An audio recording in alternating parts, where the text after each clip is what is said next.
Hello everyone, how are you doing? I hope everybody is doing well. चलिए आज का session ना एक क्वेश्चन से शुरू करते हैं। कौन सा question? I want you ask one thing. What would you do if you knew that you could never fail? Like never ever. अगर आप फेल नहीं होने वाले हैं, ये अगर आपको पता रहता, तो आप कैसे बिहेव करते? Isn't it? Life would have been little different, है ना? So on that note, I want you to think about it that what would you do if you knew that you could never fail? hmm? चलिए फिर ये सवाल से शुरू करते हैं और हम देखते हैं चैप्टर 1 पार्ट 2। तो चैप्टर 1 में हमने क्या देखा? चैप्टर 1 में हमने देखा different types of definition of risk. क्या है रिस्क? पॉल हॉपकिंस क्या बोल रहे हैं, ऐसे 315 क्या बोल रहे हैं, कोसो, covid, O H S S, आपके हार्वर्ड डिक्शनरी एंड आपके different types of definition wise की टाइप्स ऑफ रिस्क क्या है, बिजनेस रिस्क क्या है, फाइनेंस रिस्क क्या है ना? तो ये हमने सारे डेफिनेशंस देखे। बेसिकली बोलना एक ही चाहते हैं कि what do you mean by risk?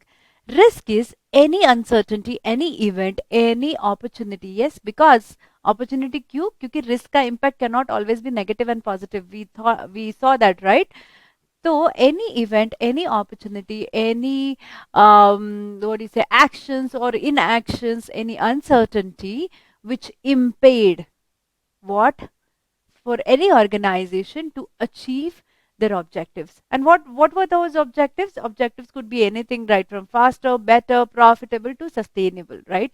तो ये objectives attain करने में अगर कोई अनसर्टनिटी या फिर ऐसे कोई इवेंट्स, ऑकरिंग्स या फिर अपॉर्चुनिटी या एक्शंस और इनएक्शंस आ जाते हैं, इसको हम रिस्क बोलते हैं, राइट? तो हमने वो सारे रिस्क के डेफिनेशंस देखे, हमने टाइप्स ऑफ रिस्क देखे, हमने फिर देखा कि बिजनेस रिस्क के एज इन कॉरपोरेट फंक्शंस रहते, राइट? कि आपका ट्रेजरी फंक्शन या फिर आपका अकाउंट्स फंक्शन, आपका मैनेजमेंट फंक्शन या फिर आपके व्हाट डू यू से, आपके आईटी रिलेटेड फंक्शंस। हाँ, तो ये फंक्शंस के रिलेटेड मैंने आपको टॉप 50 बिजनेस रिस्क के बारे में हमने देखा। हाँ, तो हमने कैसे किया? वो डिपार्टमेंट, उसका प्रॉब्लम स्टेटमेंट एंड उसका सोल्यूशन स्टेटमेंट, राइट? चलिए तो आगे बढ़ते हैं। From that we will see what do you mean, I mean classification of business risk. And let me quickly share my screen with you. Yes it is। चलिए, है ना? तो ये हमने लास्ट टाइम देखा। Refer top 50 business risk. कौन से top 50 business risk? ये वाले देखे ना हमने। Where it is gone? या टॉप 50 बिजनेस रिस्क। तो हमने ये सारा देखा, इजंट इट? कि कॉस्ट ऑफ कंपोनेंट्स इंक्रीज और डिक्रीज, तो ये कौन सा डिपार्टमेंट हो सकता है? ये प्रोडक्शन डिपार्टमेंट हो सकता है। So this 13 is cost of components increase और डिक्रीज। ये क्या हुआ? आपका प्रॉब्लम स्टेटमेंट हुआ। एंड देन ये अगर प्रॉब्लम है तो आपका सोल्यूशन क्या है? सोल्यूशन ये है कि use financial and operating hedging use करो, monitor pricing, I mean pricing trends monitor करो, इन्वेंट्री का इम्पैक्ट देखो, develop dedicated strategy for components that are subject to volatility, right? तो ये हुआ आपका प्रोडक्शन डिपार्टमेंट, ये हुआ आपका सोल्यूशन स्टेटमेंट, और ये हुआ आपके problem statement.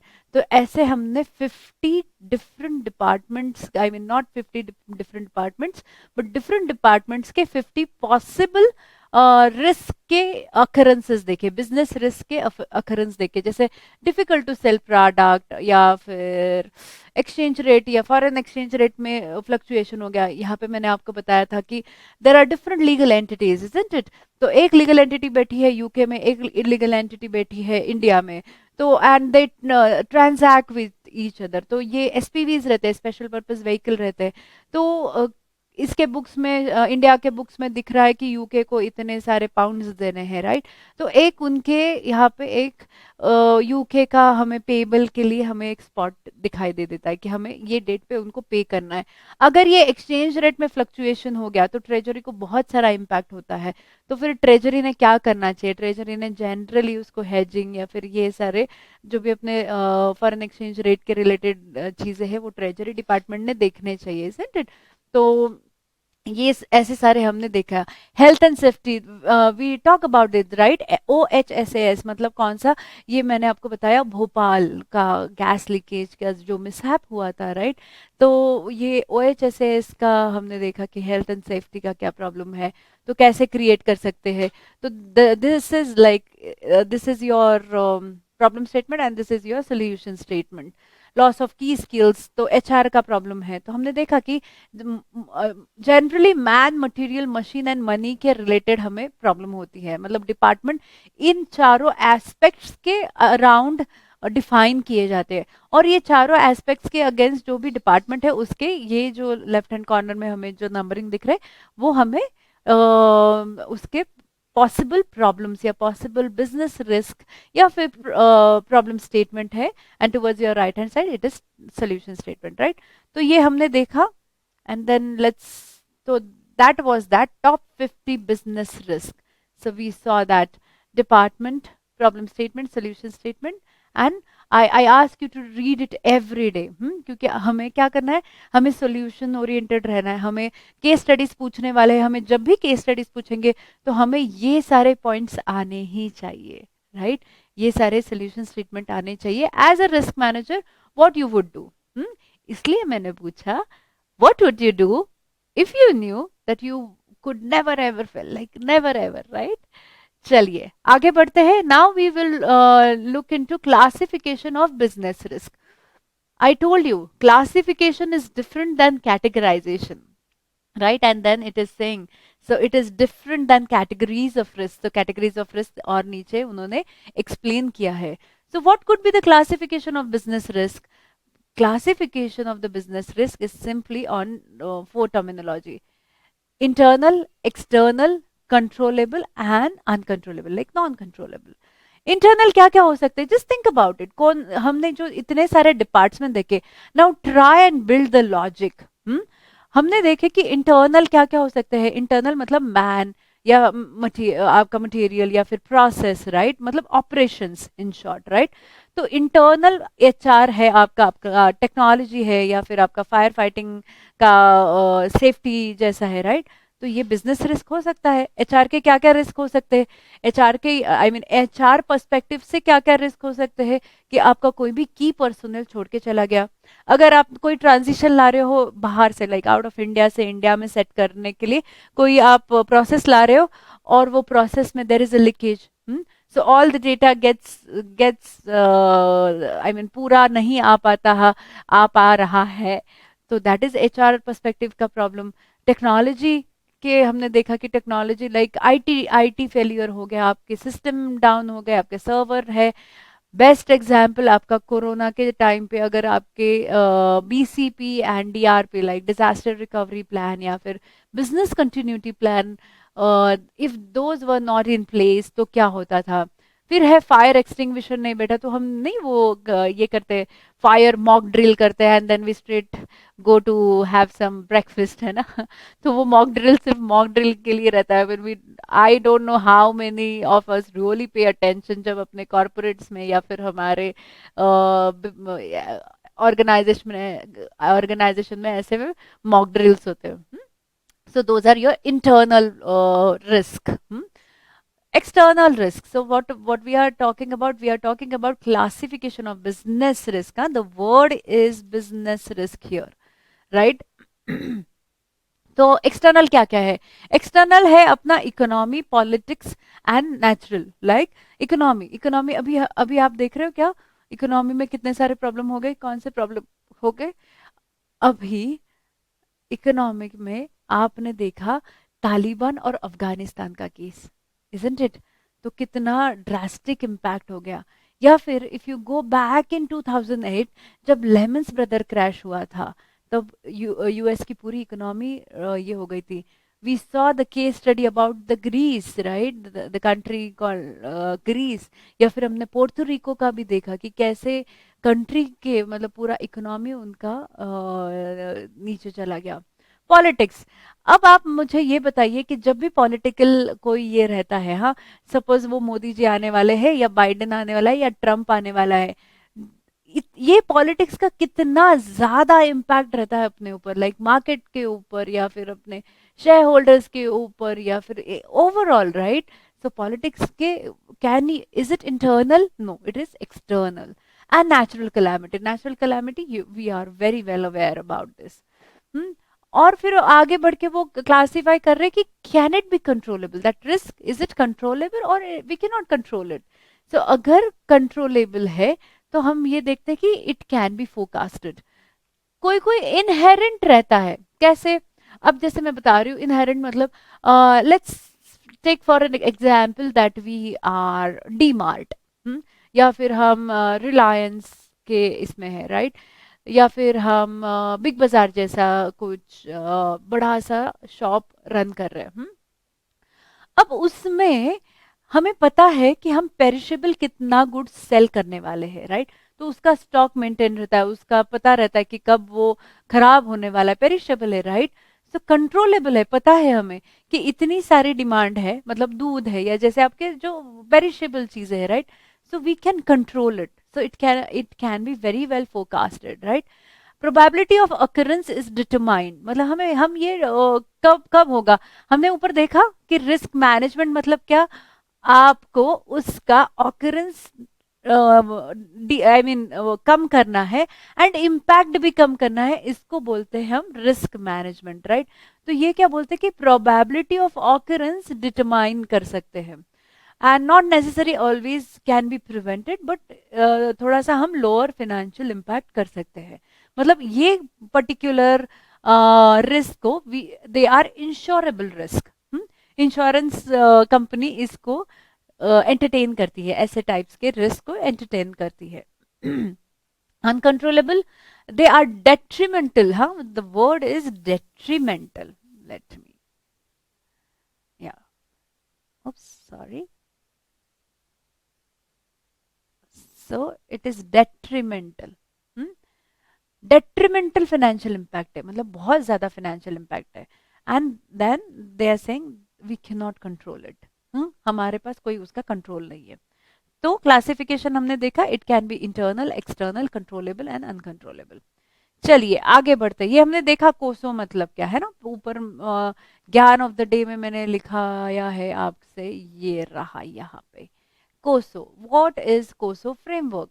The COSO is Committee of Sponsoring Organization Framework.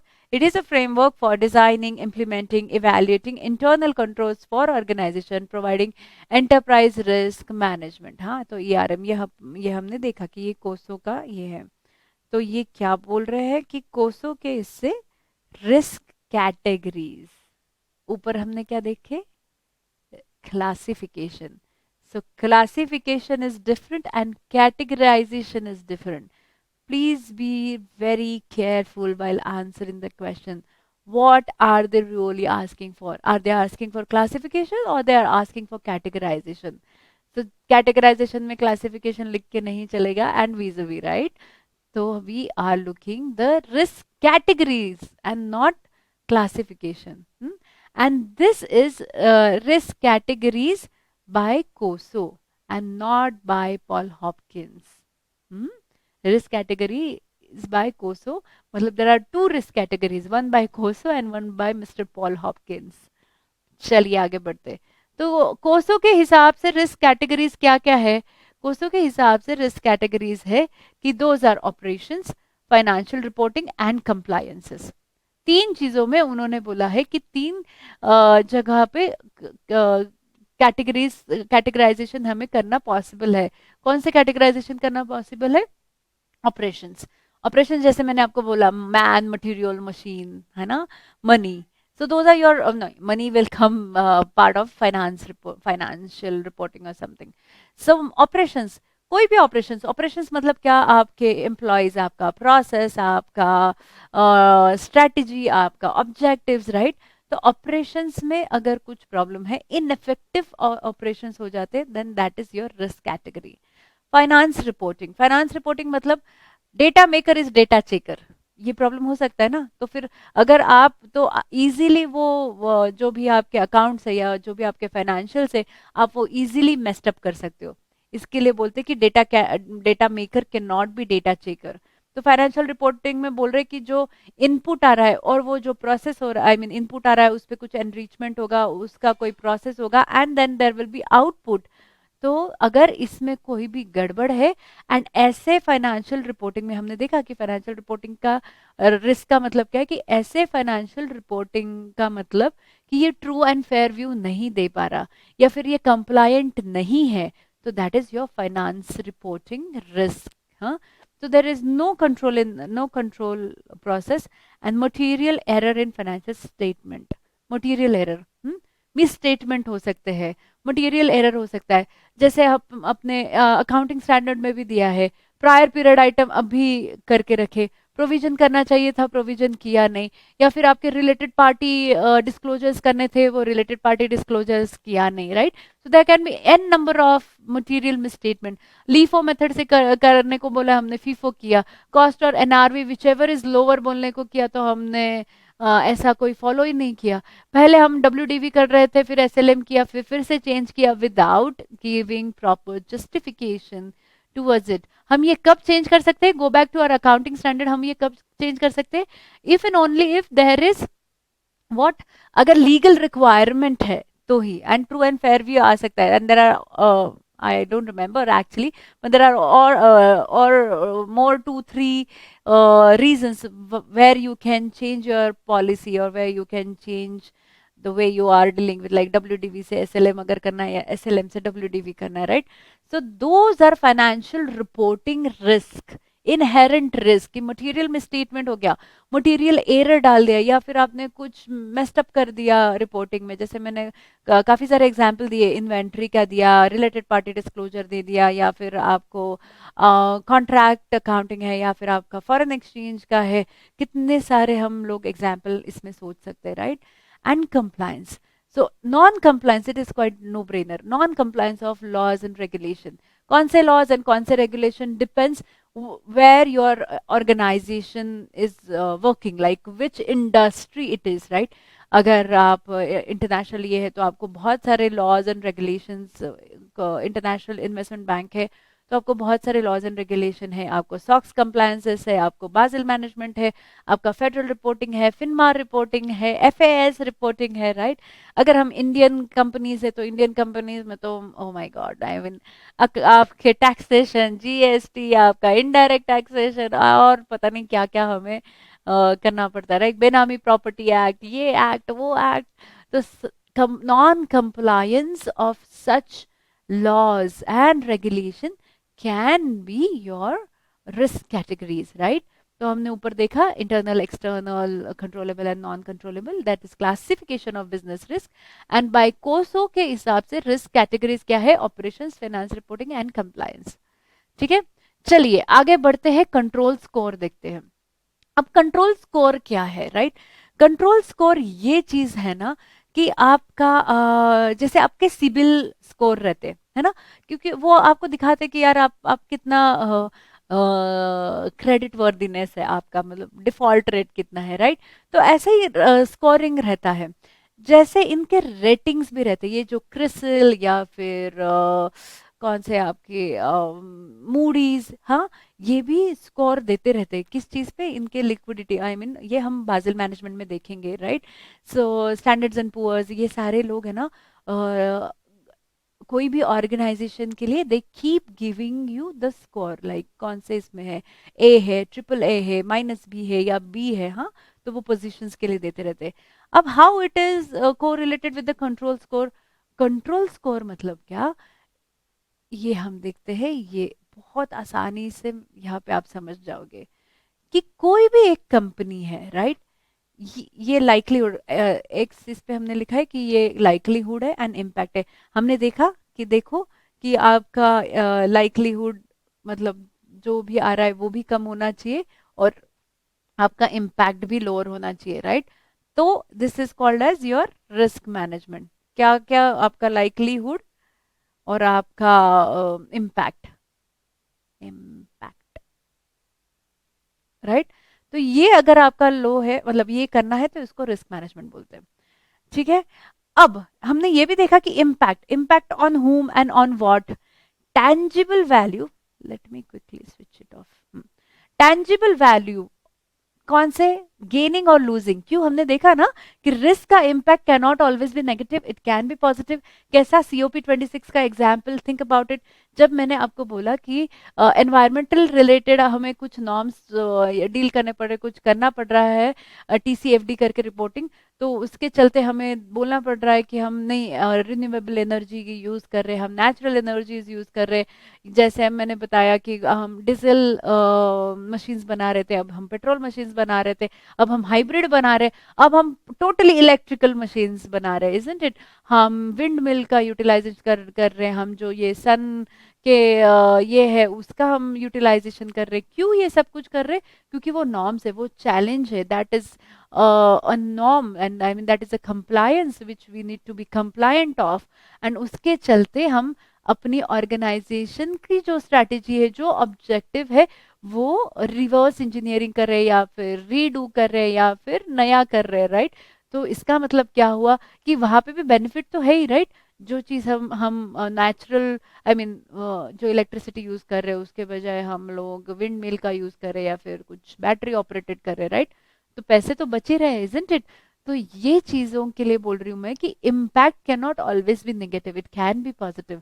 तो यही बोल रहे कि इम्पैक्ट मतलब क्या, द टेंजिबल वैल्यू, गेनिंग और losing, on what and on हुम। ऑन व्हाट हमने देखा कि आपके गुडविल, आपके एम्प्लॉयज, या फिर आपका इमोशनल स्टेटस या हेल्थ, या फिर आपकी इकोनॉमी, या फिर आपका फाइनेंस, हाँ, इस पे अगर फर्क पड़ता है इसको इम्पैक्ट बोलते हैं। एंड लाइकलीहुड, कब, how much, like how many times, हाँ, ऑकरेंस, इसको हम बोलेंगे ऑकरेंस। हम्म, अरे, ऑकरेंस, राइट। अब कोई भी एक कंपनी के इनहेरेंट रिस्क होते हैं, राइट। वो ये रहा आपके कोई भी कंपनी का इनहेरेंट रिस्क है, उस पे अगर आपने रिस्पॉन्स दे के, मतलब आपने वो इनहेरेंट रिस्क के लिए कोई कंट्रोल्स इन प्लेस किए हैं, तो क्या होता है, जो बची हुई रिस्क है उसको हम बोलते हैं रेसिडुअल रिस्क। और ये जो कंट्रोल स्कोर है वो यही मेजर करता है। समझ में आ रहा है? चलिए पढ़ते हैं कि क्या बोलना चाहते हैं। कि it is a difference between inherent risk and residual risk. या इनहेरेंट रिस्क मतलब क्या, before controls and after controls. समझ में आ रहा है? तो इनहेरेंट रिस्क क्या है? इनहेरेंट रिस्क ऐसा है, it is the amount of risk that exist in absence of control. In other words, before an organization implements any countermeasures at all, the word is at all, countermeasure किए नहीं, and the risk they face is inherent। हाँ, हम बोलते हैं ना, ये inherent star performer है, या फिर एकदम आउटगोइंग पर्सन है, या इंट्रोवर्ट पर्सन है, those are what your inherent qualities, right. It is inbuilt, right. तो वैसे इनहेरेंट रिस्क है। कौन से इनहेरेंट रिस्क हो सकते हैं? जैसे मैंने अभी जस्ट बताया, एक डिपार्टमेंटलाइजेशन, डिपार्टमेंटल स्टोर है आपका, राइट। तो उसमें आपको पता ही है, कोई बच्चा जाते जाते वो कैडबरी वही फोड़ के खा लिया, हम्म। तो वो ना मेजर हुआ ना कुछ हुआ, अनलेस एंड अनटिल वहां पे अगर फ्लोर पे कोई देख रहा है, या फिर आप कैमरा से सीरियसली वॉच कर रहे हो हर एक इंसान का हर एक चीज, राइट, तब वो पकड़ा जाएगा। otherwise it is humanly not possible to check all sort of सब लोग आ रहे और हर एक पे नजर नहीं रख सकते। तो दैट इज इनहेरेंट रिस्क। कोई भी आपके गुड्स है, वो लाने ले जाने में, ट्रांजिट में रखने में, और उसमें अगर पेरिशेबल गुड है या फिर दूसरे कुछ गुड्स है, तो इनहेरेंट उनका कोई परसेंटेज रहता है कि इतने सारे गुड्स थोड़े से खराब हो ही सकते हैं। That is inherent risk. Let's talk about Tata furnaces. Okay, Tata furnaces, जब वो फर्नेसेस में हम काम करते हैं, कितनी ज्यादा हीट रहती है, isn't it. So that is inherent. वो हीट के रिलेटेड जो भी रिस्क है, that is inherent to their business. Otherwise वो फर्नेस का क्या ये ना, मतलब वो इतने बड़े बॉयलर्स और इतना इतना हाई टेम्परेचर में वो वर्कर्स काम करते रहते हैं, तो ये इनहेरेंट ही रिस्क है, राइट। तो अगर वो इनहेरेंट रिस्क को आप कुछ कंट्रोलिंग मेजर्स दे देते हो, और जो बचता है उसको बोलते हैं रेसिडुअल रिस्क। तो residual risk meaning the risk that remains after the controls are accounted for, is the risk that remains after your organization has taken proper precautions. They say precaution is better than cure, so precautions, right? Or to think in another way, that you have put a fence around your data and networks to keep risk out, and while that fence is keeping most of the risk out, some can still sneak in. That sneaking in despite your team's best effort is a residual risk. कर सकते हैं. तो control score क्या बोल रहे हैं कि it is a difference between your inherent risk, यहाँ पे दिया है कि difference between your inherent risk and residual risk. हाँ, इनहेरेंट मतलब बिफोर कंट्रोल एंड दिस मतलब आफ्टर कंट्रोल. तो ये कंट्रोल स्कोर हमें ऐसे तरीके से दिखता है. चलिए, उसका कुछ और एग्जाम्पल है क्या मेरे पास? नहीं है, इतना ही है. सो that is your control score. ये कब कब इंपॉर्टेंट है? आपको वो स्कोरिंग करने को बोलेंगे कि हाँ चलो कंट्रोल स्कोर कीजिए, तब हमने लिखना है कि इनहेरेंट रिस्क इतना था और रेसिडुअल रिस्क इतना था.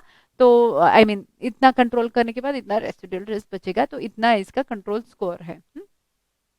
आगे बढ़ते. 1.6 is telling us ICAI standard of internal audit. हमने ऊपर भी देखा, एसए 315 का भी देखा, इंटरनल ऑडिट का भी देखा, and they are talking about classification again, okay, and not categorization. Don't get confused, okay. So classification of risk वो बता रहे. क्या क्लासिफिकेशन ऑफ रिस्क बता रहे? कि ईआरएम है, मतलब एंटरप्राइज रिस्क मैनेजमेंट. ये क्या है? आपके स्ट्रेटेजिक मतलब मैंने जैसे आपको बताया कि स्ट्रेटेजिक मतलब आपका मैन, मटेरियल एंड आपका प्रोसेस मतलब ऑपरेशंस, ओके. एंड हमने फाइनेंशियल्स का भी देखा कि फाइनेंशियल्स क्या क्या चेंजेस हो सकते हैं अपने, राइट. तो हमने फाइनेंशियल्स पे भी देखा कि फाइनेंशियल में क्या क्या प्रॉब्लम हो सकता है, क्या क्या चेंजेस हो सकते हैं. ऑपरेशंस, हाँ, ये ऑपरेशंस और ये ऑपरेशंस इंटरलिंक्ड, मतलब you can use it here as well, right. तो ये ऑपरेशंस के आप, तो यहाँ पे हम ना ऑब्जेक्टिव लिख देते हैं.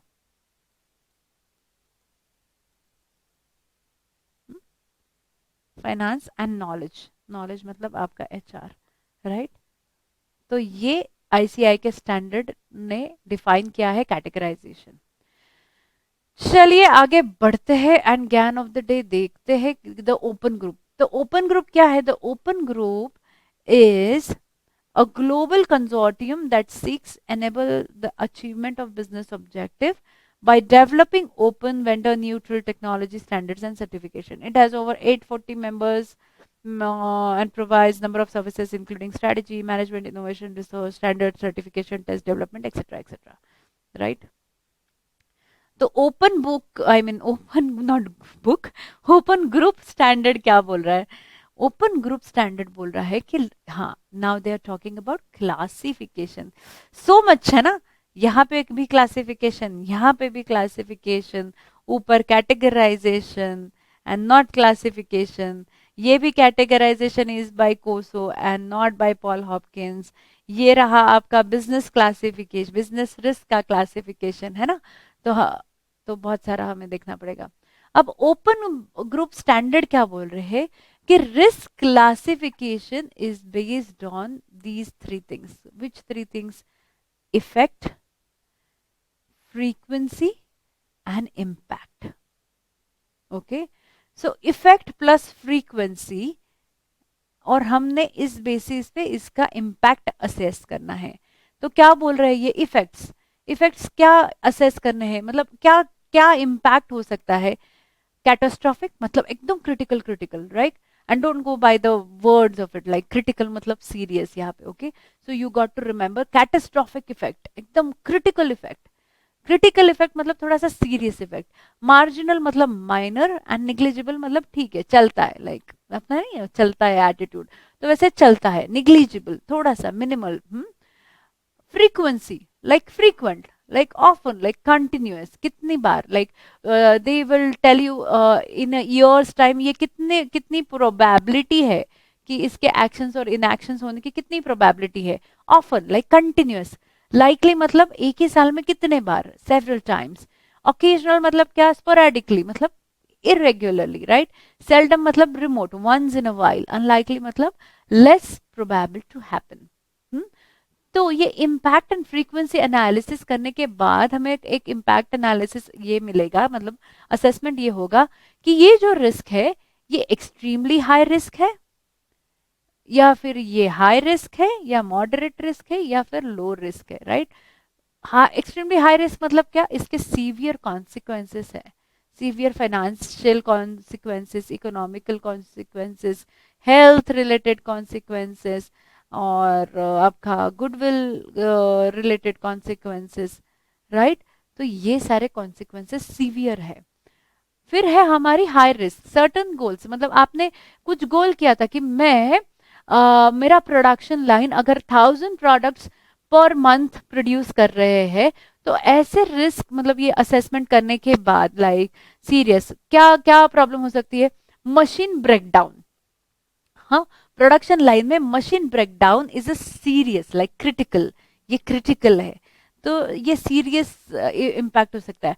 कभी हो गया, ये हुआ शायद occasionally like once in a while, not occasionally, thrice या 4 टाइम्स इन अ ईयर, तो ओकेजनली हो गया, इरेगुलर हो गया, तो ये क्या हो गया, ये हाई रिस्क हो गया या फिर मॉडरेट रिस्क हो गया।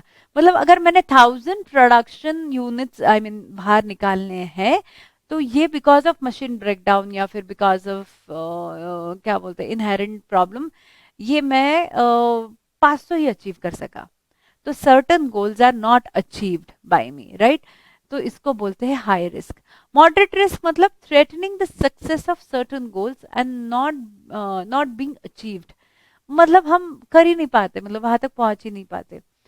एंड लो रिस्क मतलब certain goals will not be Holi successful, the word is Holi successful, that this is more important, मतलब जाएंगे वहां लेकिन थोड़ा सा क्वालिटी प्रॉब्लम हो जाएगी, या फिर 100 के जगह 98 ही मिलेंगे, तो वैसा। इसको बोलते हैं impact analysis like assessment, extremely high, high risk, moderate और लो रिस्क। चलिए इस आगे बढ़ते हैं, ICAI guide on risk based internal audit. तो अभी ये क्या बोल रहे हैं कि रिस्क एट्रीब्यूट्स, क्या है risk attributes, likelihood of risk occurrence and risk consequences, जो हम बार बार देख रहे हैं, occurrence मतलब कब, likelihood कब है, एंड consequences मतलब उसका impact, राइट। सो इसको बोलते हैं मेजरमेंट स्कोर और इसको बोलते हैं impact score. Likelihood of risk जैसे मतलब कितने बार, जैसे यहाँ पे हमने देखा कि फ्रीक्वेंसी, फ्रीक्वेंटली, लाइकली या ओकेजनली, सेल्डम या अनलाइकली। यहाँ पे हम फिर से देख रहे हैं, हम क्या देख रहे हैं कि लाइक्लीहुड क्या है, रिमोट, फिर मैंने उसको स्कोर दे दिया 1, अनलाइकली है तो 2, पॉसिबल है तो 3, लाइकली है तो 4 एंड ऑलमोस्ट सर्टन है तो 5। इम्पैक्ट स्कोर क्या है अपना कि इनसिग्निफिकेंट है, लाइक ठीक है यार कोई प्रॉब्लम नहीं। इम्पैक्ट कब होगा, जब ये रिमोट होगा ना तब इनसिग्निफिकेंट होगा, राइट। अनलाइकली है ना तो माइनर होगा, जनरली ऐसा होता है, राइट। अगर ये मेजरमेंट है तो ये इम्पैक्ट है, पॉसिबल है तो मॉडरेट है, लाइकली है तो मेजर हो सकता है, ऑलमोस्ट सर्टन है तो कैटास्ट्रोफिक मतलब क्या, सीवियर। तो ये उसके स्कोर दिए गए हैं, राइट। चलिए अब हम ना एक एग्जाम्पल देखते हैं, ये रियल टाइम एग्जाम्पल है, क्या एग्जाम्पल है कि कैसे डिजाइन होते हैं, रेटिंग कैसे दी जाती है, बेसिस क्या रहता है। ये हम देख रहे हैं लाइक्लीहुड का। अभी यहाँ पे फ्रीक्वेंसी डिस्क्रिप्टर रहता है कि फ्रीक्वेंट, फ्रीक्वेंट मतलब क्या, अरे बहुत बार, अरे ऐसा बहुत बार नहीं रहता है, that is quite a vague terminology. You got to tell me बहुत बार मतलब how many times in a year, या how many times in a span of 2 years और 3 years और 5 years, राइट। सो फ्रीक्वेंटली मैं बताऊंगी इफ दैट सर्टन इवेंट या actions या इनएक्शंस या अनसर्टनिटी अगर up to once in a 2 years और फॉर मोर है, तो मैं उसको बोलूंगी यार ये फ्रीक्वेंट है, मतलब इसका जो ये है ये ऑलमोस्ट सर्टन है, ये आने ही वाला है। तो 90% और greater chance of occurrence over a life of asset और प्रोजेक्ट, राइट। लाइकली बोलता है कि once in 2 years up to once in 25 years, तो लाइकली तो क्या परसेंटेज है, पॉसिबल मतलब क्या, रेयर मतलब क्या, वंस इन 100 years। ऐसा बहुत ही नमूना चीज हो गया कि वंस इन 100 years हुआ, कभी हुआ ही नहीं है ना, रेयर है ये चीज, तो उसका इम्पैक्ट भी रेयर रहेगा, रिमोट रहेगा। सो दैट इज योर लाइकलीहुड, मतलब ये स्कोरिंग है आपके लाइकलीहुड का स्कोरिंग है, राइट। आगे बढ़ते हैं, यहां पे देखते हैं इम्पैक्ट एनालिसिस। अगर रिस्क इम्पैक्ट इनसिग्निफिकेंट है, माइनर है, मीडियम है, मेजर है या कैटास्ट्रोफिक है, राइट, मतलब सीवियर है, तो फाइनेंशियल इस पे क्या प्रॉब्लम हो सकती है कि suffered a loss of less than और equal to like 5% of startup capital, problem हो सकती है। कॉस्ट अगर एक्सीड हो गई 5% से ऑन द बजट, रेवेन्यू अगर 10% के टारगेट के नीचे है, तो ये इनसिग्निफिकेंट है, मतलब इतना मत ध्यान दो। हाँ, यहाँ कहाँ पे ध्यान दो, अगर revenue is below 51%, like more than 51%, cost exceed more than 60% of the budget, suffered a loss of 75% startup capital, right, तो ये कैटास्ट्रोफिक इम्पैक्ट हो सकता है आपके इस पे। तो ऐसे अलग अलग रिस्क इम्पैक्ट है, कहाँ कहाँ पे देखा हमने, फाइनेंस पे देखा, रेपुटेशन पे इम्पैक्ट हो सकता है, हमने देखा कस्टमर सेटिस्फैक्शन पे होता है, हमने देखा कि प्रोडक्शन प्रोसेस पे भी हो सकता है, राइट। तो ऐसा डिफाइन होता है, ये इम्पैक्ट एनालिसिस है, ये लाइकलीहुड एनालिसिस है, ये लाइकलीहुड स्कोर कार्ड है, ये इम्पैक्ट स्कोर कार्ड है। समझ में आ रही बात? चलिए आगे बढ़ते हैं। Risk and uncertainty, risk and uncertainty में डिफरेंट है, एकदम फाइन लाइन डिफरेंट है। Uncertainty is immeasurable and not possible to calculate, ऐसे वो बोल रहे हैं, एंड रिस्क इज मेजरेबल। इसमें दो चीजें, एक फ्रैंक नाइट करके है और एक डगलस हबर्ड करके है। तो डगलस हबर्ड क्या बोलते हैं अनसर्टनिटी और रिस्क के बारे में, कि uncertainty is the lack of complete certainty and it's a true outcome, state और रिजल्ट और value not known. And how to measure set of possibilities assigned to the set of this thing, probabilities are set of assigned to set of possibilities। risk मतलब क्या, star state of uncertainty where some possibilities and loss, catastrophic, undesirable outcomes। तो ये हमने पढ़ना है। चलिए आगे बढ़ते हैं, हम ये देख रहे हैं कि आ, ये वू का क्या है, VUCA मतलब क्या पता है आपको, मतलब complexity, volatility, ambiguity, uncertainty. V stands for volatility, U stands for uncertainty, C stands for complexity, A stand for ambiguity, right, इसको बोलते हैं हम वूका। अब वूका क्या है, एक बात समझ लो, वूका मतलब ये है कि सपोज ये है ना आपका रिवॉर्ड है, यहाँ पे आपको पहुंचना है ये पर्टिकुलर चीज पे, आपके और ये रिवॉर्ड के बीच में जो भी है ना, उसको बोलते हैं रिस्क, राइट। तो ये है risk management in VUCA environment, this is called as environment, कि volatility, uncertainty, complexity and ambiguity. चलिए उसके कैरेक्टरिस्टिक्स देखते हैं। वोलेटिलिटी मतलब क्या, dealing with unexpected unstable events, issues, probably for unknown duration, इसको वोलेटिलिटी बोलते हैं। एग्जाम्पल क्या है, price and supply fluctuation after natural disaster such as the time of 2011 of Japan tsunami. Uncertainty, uncertainty क्या है, dealing with the lack of other information even though the basic causes effects are known. और इसका example क्या है, uncertainty of market reactions to new technologies or products launched to by the competitors such as smart watches। इसका एक classic example बताओ आपको, Kodak. हाँ वही कोडक, मेकिंग द मेमोरीज वाला कोडक। हम्म तो न्यू टेक्नोलॉजी के साथ वो गया ही नहीं, नहीं गया तो हमें पता है what happened. Then another excellent example is Nokia. Nokia के साथ आप रहे नहीं। Third party logistic with operations multiple countries and complexity and ambiguity, right, तो ये कुछ नहीं है। वूका बोल रहे हैं कि it represents the road blocks to achieve the objective. ये भी हमने देखा, more or less impaired of what, attaining your objectives।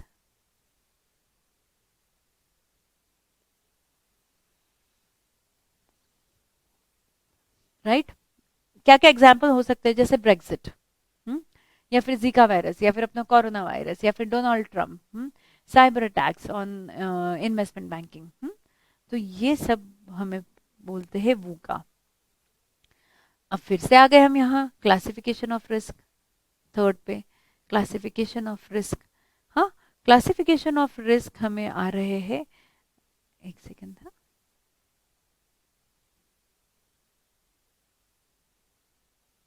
या क्लासिफिकेशन ऑफ रिस्क बोल रहे हैं आपको कि नेचर ऑफ रिस्क, क्या क्या है, डिफाइनिंग द रिस्क। ये मोटा मोटी इसको बोलते हैं कि रिस्क, रिस्क मतलब एक प्योर रिस्क रहती है, एक स्पेक्युलेटिव रिस्क रहती है। प्योर मतलब personal, legal, operational, property, liability.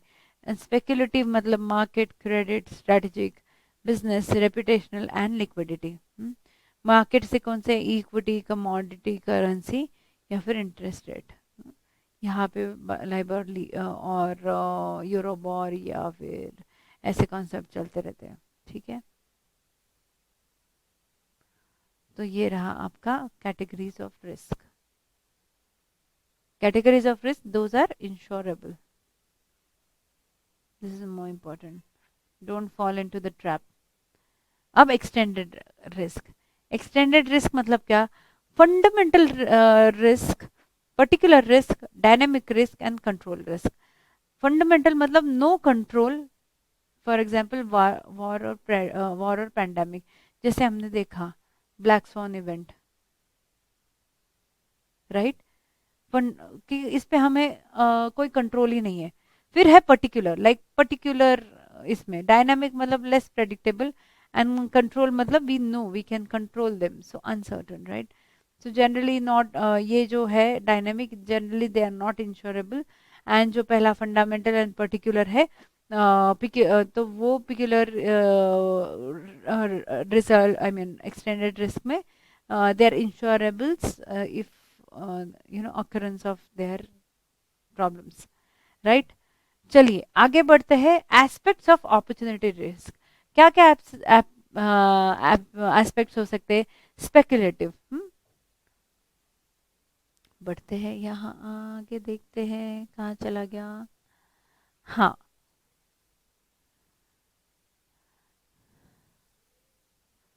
So there are two main aspects associated with opportunity risk. These risk dangers are associated with taking an opportunity and not taking the opportunity.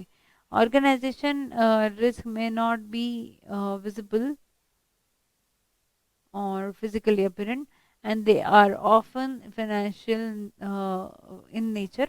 Although opportunity risks are taken with the intention of having positive outcome, this is not guaranteed. Opportunity risk for small business include moving a business to new place, accessing, acquiring new product, expanding a business, and diversifying on into different platforms like new platforms. इसको बोलते हैं हम main aspects of opportunity risk.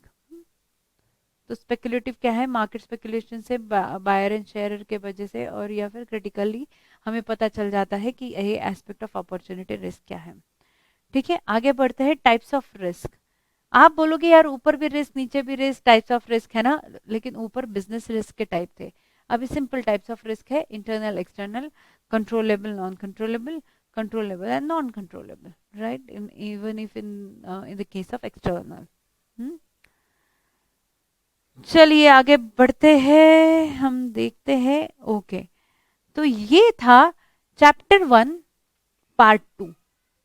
इसमें हमने सिर्फ again हमने बहुत theoretical देखा।